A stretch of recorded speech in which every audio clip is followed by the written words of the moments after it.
Hello दर्शकों। आज हम एक तैयारी से रिलेटेड बहुत महत्वपूर्ण विषय पर चर्चा करने जा रहे हैं। वो है टेस्ट सीरीज़। पिछले कुछ वीडियो में दर्शकों ने, व्यूअर्स ने कमेंट्स में इसकी मांग की है कि डिमांड किया है कि एक टेस्ट सीरीज़ से रिलेटेड एक वीडियो बनाया जाए। तो तो इसलिए ये वीडियो बनाया जा रहा है। इसका मेंशन इसकी चर्चा इंग्लिश में जो detail strategy preparation strategy video है उसमें भी किया गया है। तो वो भी एक बार ज़रूर देखें। उसका लिंक डिस्क्रिप्शन में आपको मिल जाएगा। तो चलिए टेस्ट सीरीज़ से रिलेटेड कुछ बातों पर हम लोग चर्चा करते हैं, डिस्कस करते हैं। दो तीन टेस्ट सीरीज़ से रिलेटेड ऐसी चीज़ें हैं जो डिस्कस करने लायक है, जिसको जानने से शायद आपको हेल्प हो। पहला है टेस्ट सीरीज़ कैसे सिलेक्ट करें, how to select test series, कैसे चयन करें कौन से टेस्ट सीरीज़ हम लोग को लेना चाहिए। दूसरी जो चीज़ है वो जानने लायक वो है कि how to attempt test series को कैसे अटेम्प्ट किया जाए। तो ये दो बातों पर ज़्यादातर हम लोग बात करेंगे। तो चलिए, पहला पॉइंट है how to select test series का चयन कैसे करें। तो हम लोग को पता है कि गेट का जो डिफ़िकल्टी लेवल है वो दिन ब दिन बदलते जा रहा है। मतलब हम लोग को पता नहीं कि कौन से साल किस तरह का क्वेश्चंस मतलब पूछा जाए, किस तरह का डिफ़िकल्टी लेवल पूछा जाए। तो किसी विशेष कोचिंग की टेस्ट सीरीज़ में ऐसे नहीं बोलूँगा। उसके बदले में ये बोलूँगा कि आप लोग के बहुत सारे दोस्त होंगे या फिर आप बहुत सारे ग्रुप्स में होंगे।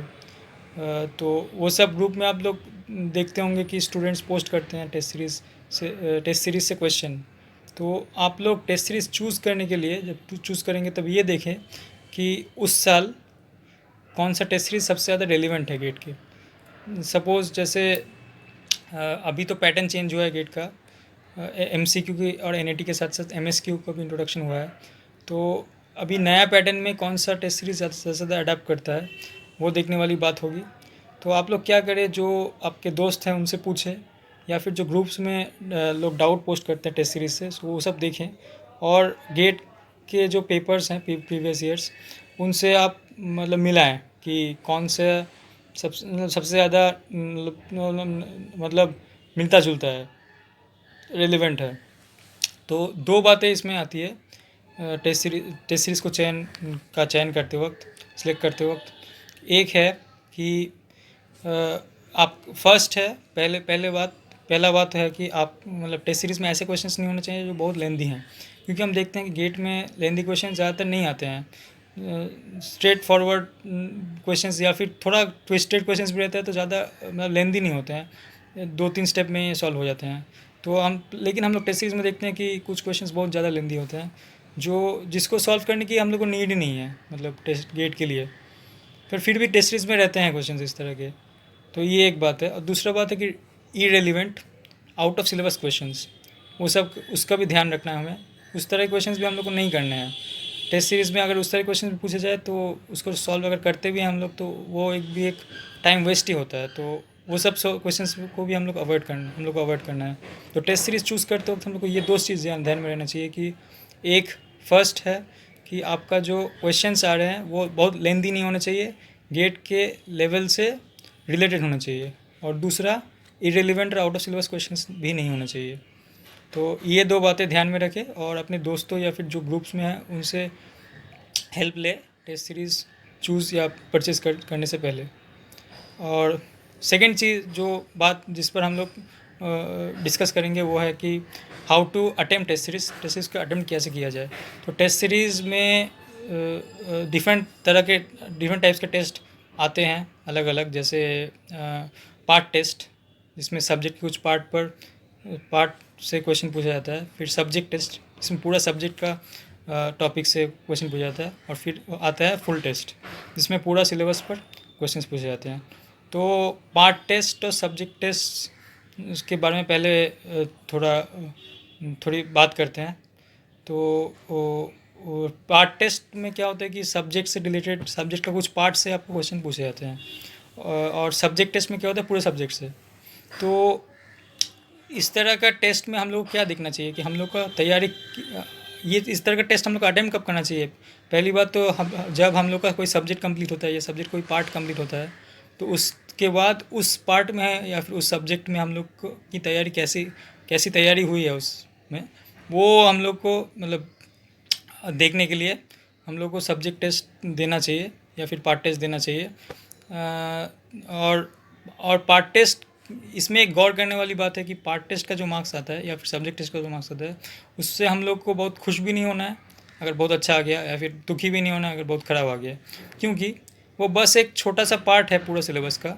और हम लोग को बस ये देखना है कि हम लोग कहाँ लैग कर रहे हैं, कौन से एरियाज़ में, कौन से टॉपिक्स में। तो वो सब टॉपिक्स हम लोग को अच्छे से कवर करने हैं।